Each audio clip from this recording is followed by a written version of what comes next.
Samajwadi party के वरिष्ठ नेता आजम खान को जेल से बाहर आने के लिए जमानत मिल गई है और बाहर आ चुके हैं, जिसके बाद लोग तरह तरह के कयास लगा रहे हैं और उम्मीद कर रहे हैं कि आजम खान समाजवादी पार्टी छोड़ सकते हैं और अपनी नई पार्टी बना सकते हैं या फिर बहुजन समाज पार्टी में जा सकते हैं। लेकिन उससे पहले संसद में उनका दमदार भाषण वायरल हो रहा है, जिसे सुनकर आप हैरान रह जाएंगे। तो सुनिए उनका दमदार भाषण।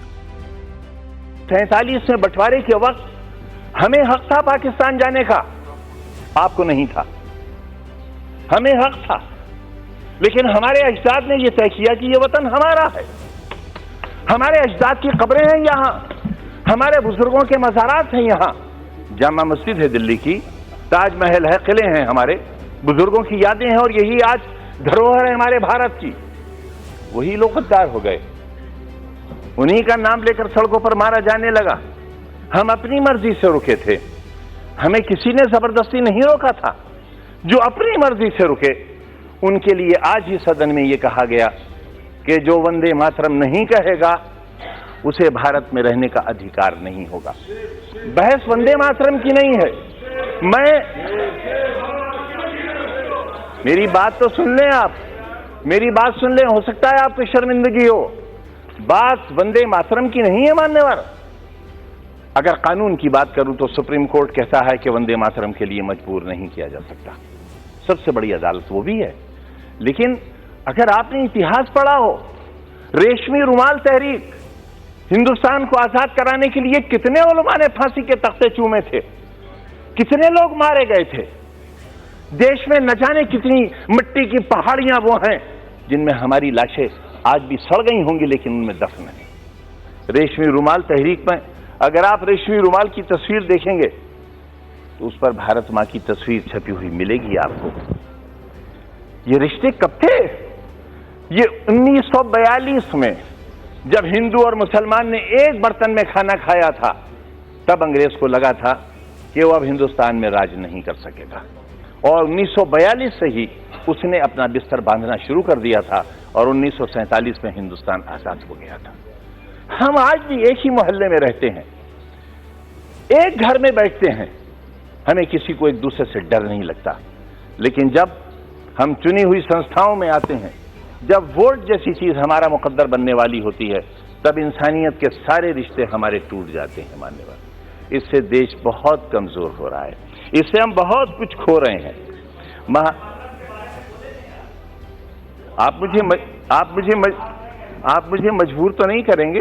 मैं आपसे ये कब कह रहा हूं कलमा पढ़िए आप? मैंने आपसे कब कहा?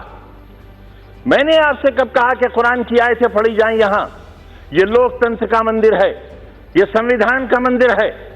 जो चाहे कहे, अगर मैं कहूं तो आप रोक नहीं सकते, और मैं न कहूं तो आप मुझसे जबरदस्ती नहीं कर सकते। और अगर आप जबरदस्ती कर सकते हैं तो कहिए, आप कहिए कि जबरदस्ती कहना होगा।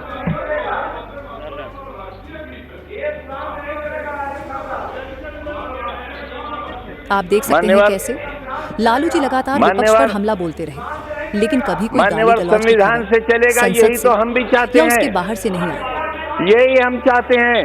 अगर संविधान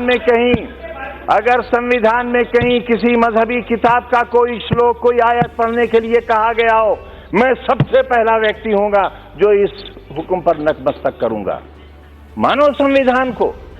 मैं भी यही कह रहा हूं, हमें संविधान को मानना चाहिए, और जो लोग संविधान को नहीं मानेंगे वो देश के साथ अच्छा नहीं करेंगे, क्योंकि ये देश बहरहाल सबका है। पूरा जिस्म हाथों से बना हुआ नहीं है, पूरा जिस्म पैरों से बना हुआ नहीं है। शरीर का एक हिस्सा खत्म कर दिया जाए, इंसान इंसान नहीं रह जाएगा। हिंदुस्तान एक बेहतरीन इंसान है, इसे बेहतरीन इंसान बना रहने दिया जाना चाहिए। ये कहना चाहता हूं मान्यवर। प्रधानमंत्री जी को, भारतीय जनता पार्टी को दूसरी सरकार बनाने के लिए बहुत मुबारकबाद। लेकिन ये याद रहे कि जिम्मेदारियों का बहुत बोझ है उनके कंधों पर।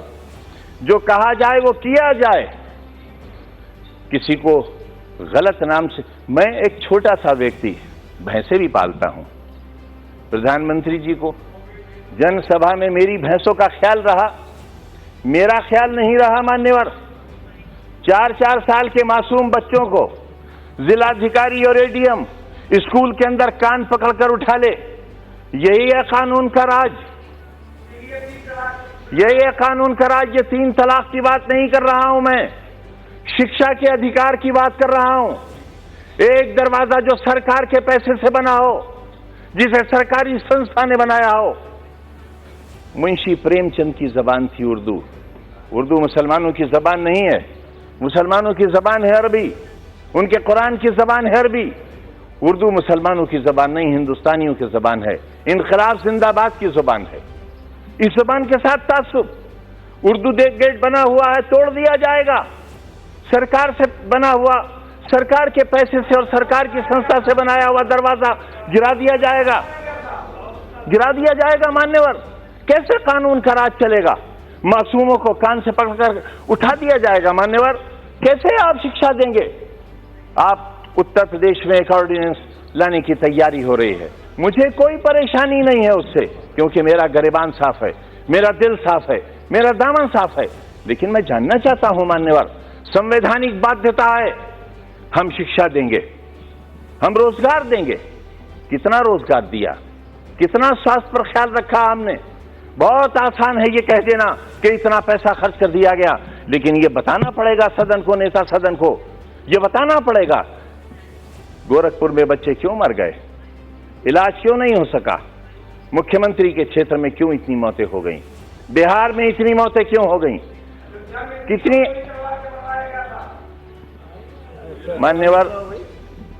मान्यवर, जब तक ये ज़हनियत नहीं बदलेगी, मेरे जैसे लोगों का सर्वाइवल बड़ा नामुमकिन हो जाएगा। लेकिन मैं क्योंकि चुना हुआ व्यक्ति हूं मान्यवर, और इसलिए भी मैं बहुत अहमियत के साथ इस बात को कह रहा हूं कि एक कमीशन बिठाएं आप। लोकतंत्र के इस पर्व पर जो हुआ है मेरे यहां, 15 दिन तक बराबर एडमिनिस्ट्रेशन ने जो नंगा नाच किया है, मारा है लोगों को, बहुत एक वर्ग के लोगों को, रामपुर शहर के अंदर, स्वार के अंदर, टांडा के अंदर, दड़ियाल के अंदर। आप बिठाएं कमीशन, हमारा भी रोल देखें, जिला अधिकारी का रोल भी देखें। शौकिया मारा है लोगों को, दरवाजे तोड़कर घुसे हैं लोगों के अंदर। 77,000 रेड कार्ड दिए हैं पुलिस ने दरवाजे के अंदर घुसकर, और 77,000 परिवारों से ये कहा कि वोट डालने के लिए नहीं निकलोगे। जहां 77,000 परिवार वोट डालने के लिए नहीं निकलेंगे, लोकतंत्र कहां बाकी रह जाएगा? कैसे? अगर ये झूठ है मान्यवर, ये भी नोट किया जाए, कमीशन का हिस्सा माना जाए इसे। अगर 77,000 परिवारों को रेड कार्ड देकर वोट डालने से वंचित न किया गया हो, तो जो सजा ये सदन चाहे तय कर ले। मान्यवर, इसलिए मैं कह रहा हूं आपसे कि लोकतंत्र का बचना जरूरी है, और लोकतंत्र आवाजों से नहीं बचेगा। मान्यवर, लोकतंत्र तब बचेगा जब फांसी के तख्तों पर चढ़ने से पहले शहीद भगत सिंह का वजन लिया जाएगा तो 5 पाउंड वजन बढ़ चुका होगा। इससे साबित होता है देश की आजादी कैसे हुई थी। आपस के रिश्तों को नहीं संभालेंगे, देश खुशहाल नहीं रह सकता। मैं कहता हूं ये पूरा शरीर हिंदुस्तान है। मेरे शरीर के 5वें हिस्से पर अगर फालिज लग जाएगा तो ये कामयाब हिंदुस्तान और सेहतमंद हिंदुस्तान नहीं होगा। पूरी दुनिया का कोई व्यक्ति इसे सेहतमंद हिंदुस्तान नहीं कहेगा।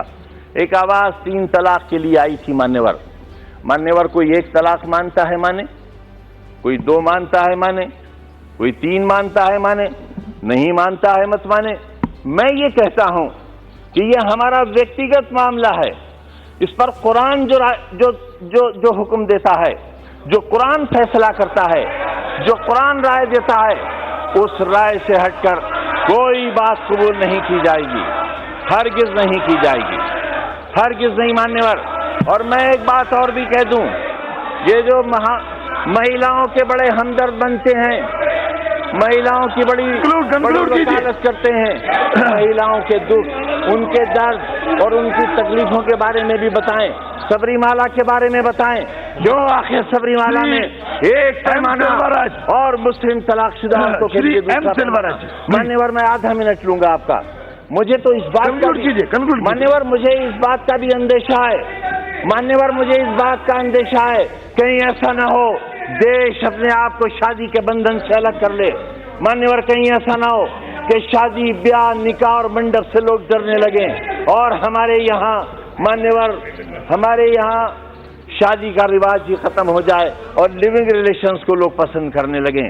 आइए अपनी सभ्यता को, अपनी संस्कृति को वापस लाएं और अपने रिश्तों को वापस लाएं और एक अच्छे हिंदुस्तान की परिकल्पना करें। बहुत बहुत शुक्रिया।